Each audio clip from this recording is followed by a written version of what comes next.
welcome to Red Ice Radio. My name is Henrik Palmgren, and our website, as you know, is redicecreations.com, R-E-D-I-C-E creations.com. If you're new to the program, welcome, great to have you along, and if you're a regular listener, it's great to have you back. You can check out our website, of course, for much more radio news and video material. And today we're joined by Dan Winter, who has been studying sacred geometry, mathematics, the golden mean or the golden ratio for a long time. He's also tied these fields together with other sciences as genomics, or the study of DNA, growth, and the human body in general, how we operate, how we work, how things in nature grow, and the ratios and the scale and the geometry behind this. And we have Dan with us today to primarily talk about the science of alchemy, this very, very interesting and esoteric teaching, as it were. We're going to get into this in some more detail later on in the program, but at the beginning we're going to talk a little bit more about Dan's background and present a little bit some of his work to you. I also want to mention his website that you can take a look at right away. It's goldenmean.info.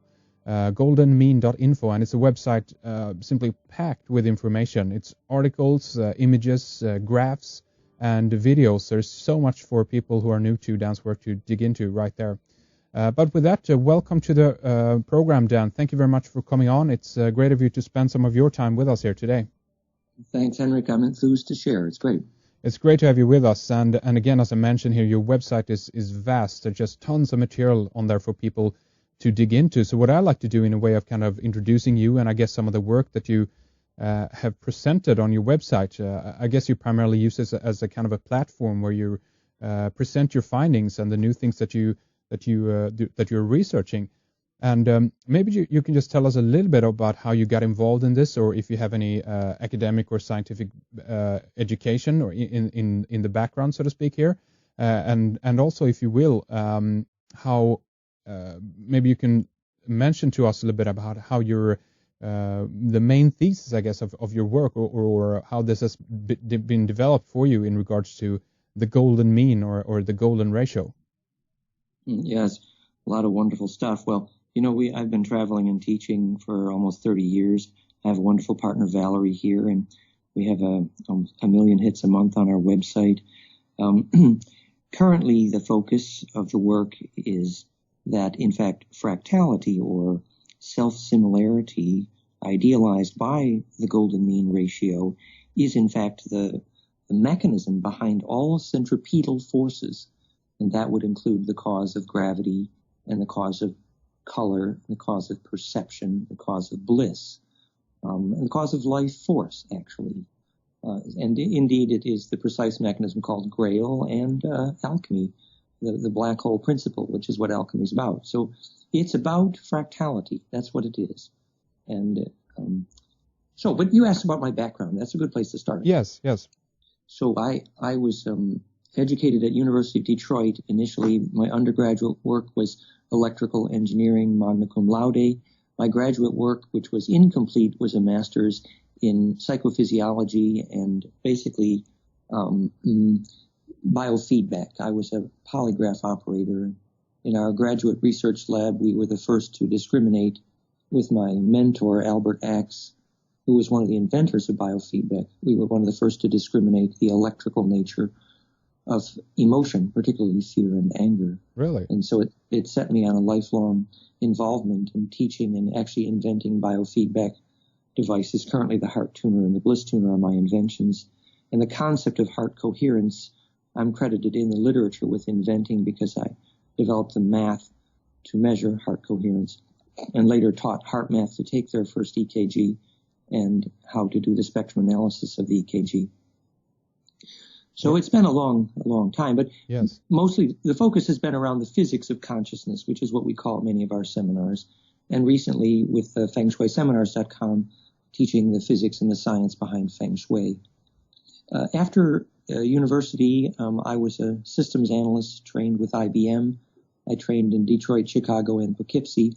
Although I was only with them for a year, it turns out that my teacher in the IBM systems analyst training school was a student of Gurdjieff. And long really? story, I ended up in the in the Gurdjieff Sacred Gymnastics Training School, Sacred Academy in Claymont.org in West Virginia, and learned sacred gymnastic and bliss dance, as well as the Gurdjieff worldview, the Enneagram, and all that stuff. So I was trained in that tradition. And then I was a working electrical engineer for many years, although during that time I traveled. I had, I guess you would call it, deep initiatory experiences in the pyramids and in Peru and in Scandinavia. And, I've traveled too much, actually. Well, I mean, again, your background is you have so much that you've been studying in so many different fields. And I guess that what is interesting to me is that you've been in electrical engineering, and many people, of course, looking into this idea about the electrical universe and even the electrical nature of the human body, for instance. Would you say that is something that has laid the ground, if you will, for your discoveries when it comes to when you talk about human emotion, for instance, that they actually are electrical in nature? Yes, that's exactly what we're saying, precisely, that even as the plasma universe people are talking about modeling astrophysics as waves of plasma and clouds of plasma, it's also true that that's what happens during emotion, is that you have a coherent emotion, you get fractal, you implode, and that organizes the plasma field you call your aura, and its fractality is a measure of your bliss and a measure of whether you will take memory through death. I wanted to say, in terms of my background, that I've been privileged to work personally extensively with some of the world's most wonderful teachers, and I'd like to mention some of their names. I spent years working with Ben Bentoff. He called me his guardian angel at one point, and I of course worked with Arthur Young and worked with Bucky Fuller personally for a long time. We worked in several cities together. I trained with Bill Tiller was a friend, and Andrea Puharich was close. And currently I work a lot with Elizabeth Rauscher and some of the world's greatest teachers. And Professor Korotkov in St. Petersburg, the GDV, he's been very close to me in the last couple of years. And so, I've been privileged to be trained with the best. Really? That's very Arthur Young, is that the guy behind Bell Helicopters? Yes. Really? I stayed at his estate in Pennsylvania and played with his Rolls-Royce collection and discussed deep philosophy about his reflexive universe. And I mean, I knew I was privileged to be with all the best teachers of the day. Bill Tiller and all those people were friends. That's interesting, because I've heard a lot about, well, I don't know if they had a particular name, this group, but I know that Puharich, as you mentioned, Andrea Puharich, yes. Arthur Young, and a few of these other people, they were very, very interested in different spiritual fields, isn't that right? That were into the The turning point in those days was something called the Fundamental Physics Group at Berkeley, with Elizabeth Rauscher was leading, and we've had so much fun even recently. And now she's with Nassim Haramein sometimes, and he's also a friend. But then there was the big International Physics of Consciousness Symposium in Toronto, and also at the Harvard. So we were together with Tiller and Bill Tiller and Bentoff and Puharich, and it was a big party there for many years. We were with that group. So I was kind of the whiz kid of that generation. Oh, really? Well, that's really interesting. And have you guys worked together with, let us say, larger corporations that have been in some way shown interest in these type of fields because they want to know more, they want to in some way maybe have inventions, or they want to utilize this knowledge in regards to medical industry, or have you pretty much funded your own work? How's that come about? Well, of course, I was with IBM for a long time, and then our family business in Western New York, I was Sparky, the electrical engineer, and I was doing alternative electric motor nonlinear energy device technologies. Like Bruce De Palma was a friend, and Tom Vallone actually lived with me for a while. So all the nonlinear energy device technology people, and I did keynote lectures for many years for Psychotronics International USA. But actually, in terms of large corporate support, I think we were too rebellious and revolutionary but for many years. But so I've been on my own focus for a long time, and I've kind of not looked back, Yes. How about these days? I mean, do you feel that there's a more interest about these type of subjects, or is it still on the same level as it were when you first started out? Well, governments and institutions are very entrenched. And, I lectured to the PhD medical students with Gary in University of Arizona, Tucson Medical School in the cardiology department. And places like that. And I also lectured to PhD physics students at the University of Pittsburgh. And, they're quite with you when you talk about coherent emotion using power spectra measure harmonics. But when you start talking about fractality being the cause of gravity, and that was 15 years ago, they thought you were crazy. And now the best mathematicians in the world, El Nashi and others, have agreed with me that fractality is the cause of gravity. But at that time, it was like too far out. In regards to Nassim Haramein, who we had actually on this program a while back now, have you split in regards to what you guys are working on independently, or do you still feel very much that he's still on the ball, and is that in accordance with your, I guess, main theory that you're developing?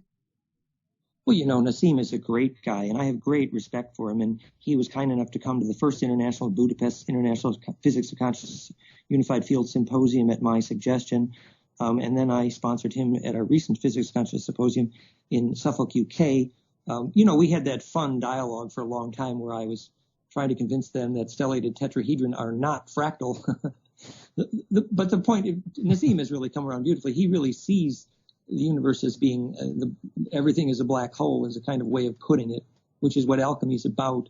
And he's really come around to the physics of golden mean ratio.